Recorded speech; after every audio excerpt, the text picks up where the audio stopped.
Let's read the question. Assign A, B, C, D from given type of reaction. A for disproportionation reaction, B for comproportionation reaction, C for either thermal redox intermolecular redox reaction or displacement reaction, and D for either thermal combination redox reaction or thermal decomposition redox reaction. P4 plus 6Cl2 heated forms PCl3. So question में क्या है कि हमारे पास ये chemical reaction है, हमें बताना है कि ये किस टाइप का रिएक्शन है। तो सबसे पहले तो हम अपने रिएक्शन को देखते हैं।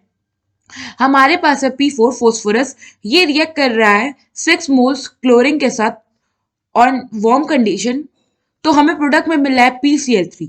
इक्वेशन बैलेंस करें तो ये हो गया हमारा, हाँ 4, और ये हो गया हमारा इक्वेशन बैलेंस। तो अगर आप यहाँ देखो तो यहाँ पे क्या हो रहा है कि यहाँ पे हम हीट कर रहे हैं P4 और Cl2 को, तो हमें Cl3 मिल रहा है। इट मीन्स यहाँ पे थर्मल कॉम्बिनेशन हो रहा है, क्योंकि रिएक्टेंट आपस में रिएक्ट करके कंबाइन करके एक प्रोडक्ट बना रहे हैं। इसके साथ ही साथ अब जानने के लिए कि कैसा थर्मल कॉम्बिनेशन हो रहा है, हम इन एलिमेंट्स की ऑक्सीडेशन स्टेट देखते हैं। तो P4 पे फोस्फोरस 0 होगा ऑक्सीडेशन स्टेट, क्योंकि अपने एलिमेंटल फॉर्म में है। Cl2 में क्लोरीन 0 होगा क्योंकि अपने एलिमेंटल फॉर्म में। PCl3 की बात करें तो ईच क्लोरीन -1 ऑक्सीडेशन स्टेट में होगा, तो फोस्फोरस हो जाएगा हमारा +3 ऑक्सीडेशन स्टेट में, क्योंकि एक न्यूट्रल कंपाउंड है। चार्ज अगर बैलेंस करें तो फोस्फोरस हमारा +3 होगा। नाउ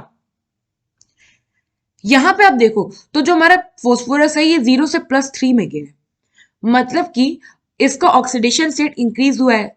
तो यहां पे अगर हम एक फोस्फोरस की बात करें, फॉर 1 फोस्फोरस, अगर उसको ऑक्सीडेशन स्टेट 0 से +3 में जाना है तो उसको 3 इलेक्ट्रॉन डोनेट करना पड़ेगा।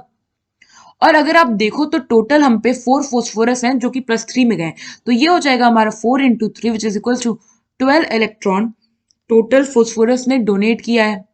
और कोई भी एलिमेंट अगर इलेक्ट्रॉन डोनेट करता है, इट मींस कि उसका ऑक्सीडेशन हो रहा है।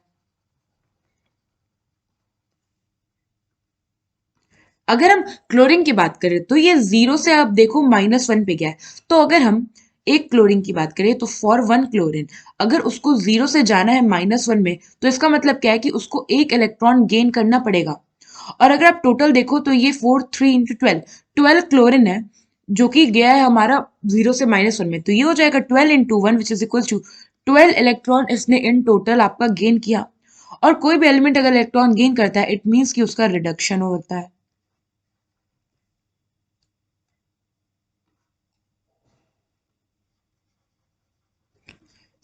अगर आप इस केमिकल रिएक्शन को देखो तो यहाँ पे आपका एक एलिमेंट ऑक्सीडाइज हो रहा है और अनदर एलिमेंट जो है ये रिड्यूस हो रहा है।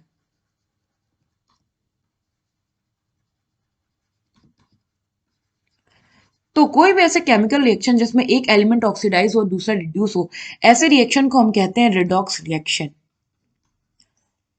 तो फाइनल कंक्लूजन हमारे इस रिएक्शन के रिगार्डिंग क्या आया कि ये थर्मली कंबाइन कर रहा है रिडॉक्स रिएक्शन के फॉर्म में।